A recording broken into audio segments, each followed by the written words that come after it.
Baltimore has set a new per capita homicide record as gunmen killed for drugs, cash, payback and no apparent reason at all. A surge of homicides in the starkly divided city resulted in 343 killings in 2017, bringing the annual homicide rate to its highest ever, roughly 56 killings per 100,000 people. Baltimore, which has shrunk over decades, currently has about 615,000 inhabitants. Not only is it disheartening, it's painful, Mayor Catherine Pugh told the Associated Press during the final days of 2017, her first year in office. The main reasons are the subject of endless interpretation. Some attribute the increase to more illegal guns, the fallout of the opioid epidemic, or systemic failures like unequal justice and a scarcity of decent opportunities for many citizens. The tourism-focused inner harbor and prosperous neighborhoods such as Canton and Mount Vernon are a world away from large sections of the city hobbled by generational poverty. Others blame police, accusing them of taking a hands-off approach to fighting crime since 6 officers were charged in connection with the 2015 death of Freddie Gray, a black man whose fatal spinal cord injury in police custody triggered massive protests that year and the city's worst riots in decades. The conventional wisdom, or widely agreed upon speculation, suggests that the great increase in murders is happening partly because the police have withdrawn from aggressively addressing crime in the city's many poor, crime-ridden neighborhoods, said Donald Norris, professor emeritus of public policy at the University of Maryland, Baltimore County. Even as arrests have declined to the lowest level in years, police say their officers are working hard in a tough environment. They note the overwhelming majority of Baltimore's crime has long been linked to gangs, drugs and illegal guns. The vast majority of our kids and residents of this city aren't into criminal activity like this. It's that same revolving group of bad guys that are wreaking havoc for people's families, said T.J.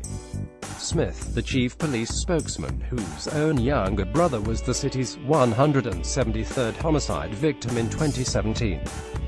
Baltimore's homicide rate started to surge after Gray's death in 2015, a year when the city saw over 340 slayings.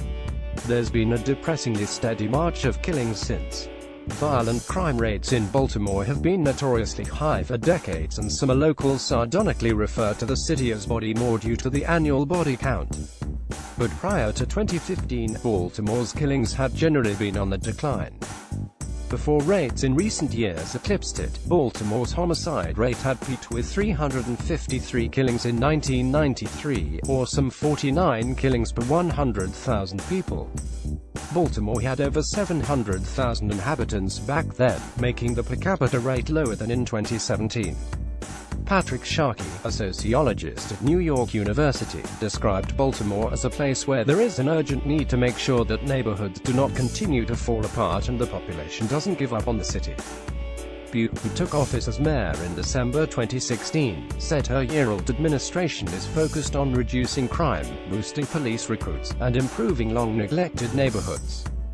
She told attendees at a candlelight vigil she hosted for victims of violence that this will become the safest city in America.